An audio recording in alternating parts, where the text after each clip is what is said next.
award for the biggest clapper of the year. He wins it every single year.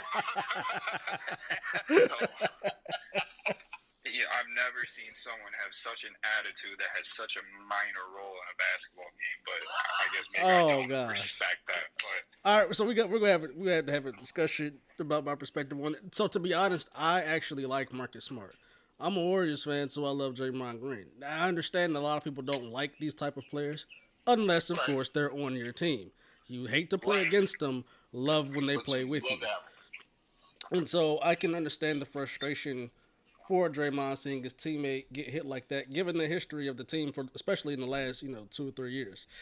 And I know, like you just gave that example of sack and stuff like that. But me and Todd have also had that conversation, right? Where people being, I do consider when you're reckless to that degree, I'm gonna put you in that category of dirty player. Because if I'm coming down on the break and you know you cannot get to the ball and you make a play on the ball, more likely than not, when I'm in the air, if you do anything, most guys, when you're just completely defenseless, most of the time, bad things happen.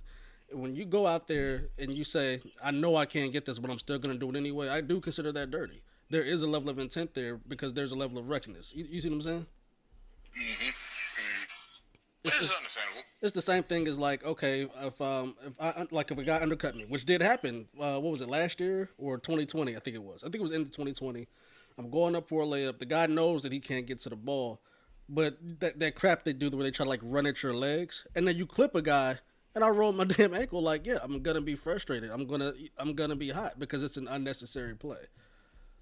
Like, if you can get it, then try to go for it. But a lot of guys don't do that. Like, Dylan had no way he was gonna chase that down. Like, I could see if LeBron tried that because that's within the realm of like what his talent is. But for Dylan to do that, I thought it was not only just reckless, but it was just a flat out just dangerous and unnecessary play. So I do think that he should have been thrown out. I'm not sure, about being suspended for game three.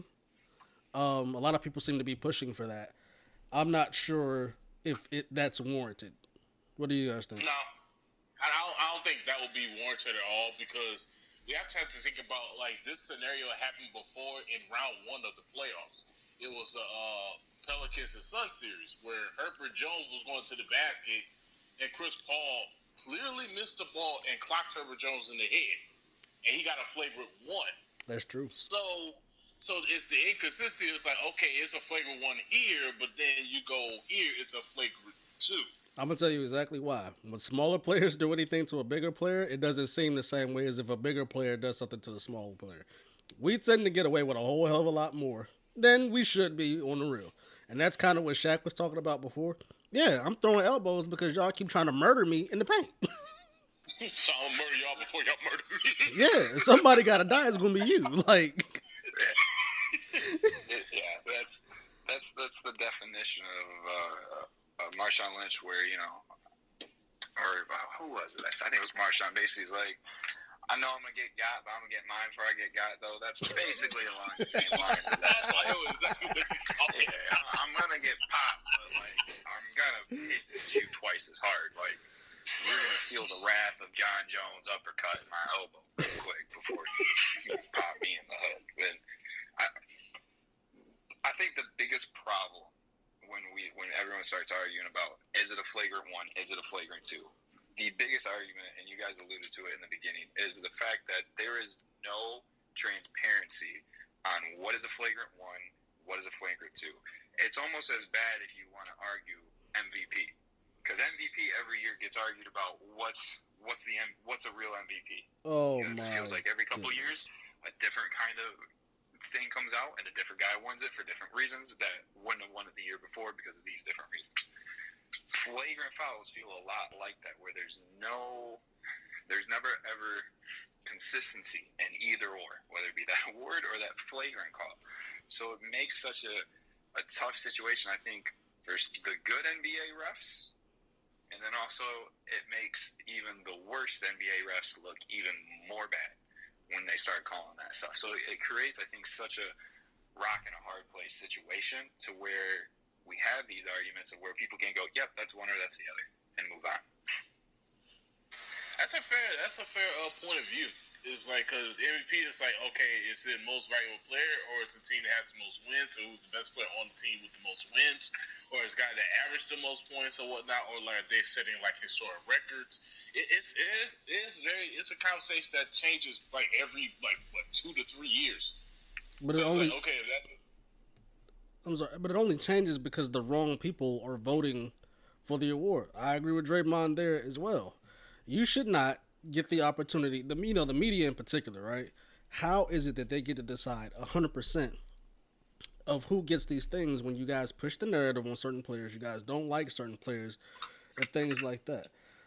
To me, when you talk about these awards now, right? And the MVP is the most annoying because, like you said, Matt, the lack of consistency, right?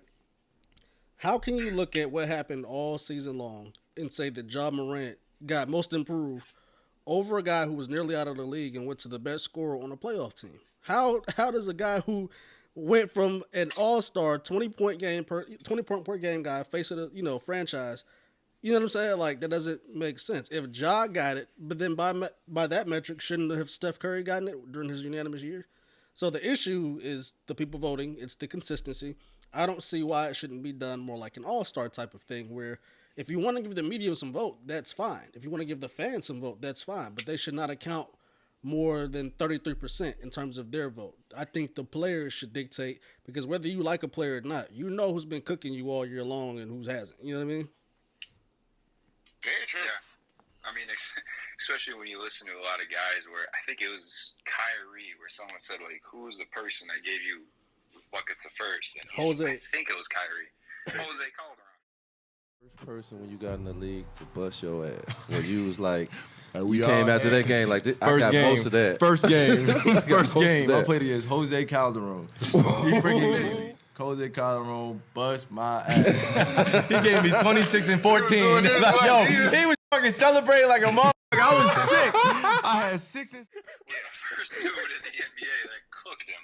So, which also, like, for everyone that goes, and me and Tyler go back and forth on this, where we go, like, it's hilarious how fans sit there and the media sits there and they say, this guy sucks. He's terrible in the NBA. When everybody else in the world knows that if that man walked into your open gym, you are getting cooked the whole time. And I know we and Ty go back and forth with this, but it's very true where we go, Scalabrine is closer to LeBron than we are probably to Scalabrine. Even though that argument will go on. That might be a bigger argument than Bron and Jordan is how shitty is Scalabrine really. Like, that's a bigger argument. But the MIP this year I thought was the dumbest thing in the world because that's right. There is no way that Ja should have won it. You saw even Ja hand it off to Bane on his team. Right. Because even Ja was like, that makes no sense. Nobody, I'm not even going to lie. I didn't even realize Ja was a finalist for that award. I didn't know he was either. Like, no clue whatsoever. I thought it should have been Jordan Poole. That's who I would have voted for. Yeah, I would agree. It made the most sense. The stride that he has made, and then also seeing what he's doing in the playoffs, that's also one thing. I believe awards should be handed out after the season is over. Todd, talk about it. Same thing with the NFL. I don't give it, SI, what. That playoffs deserve to matter. Because you want to see who's the most valuable dude in the league? That guy's going to show up in the playoffs, and you're about to find out.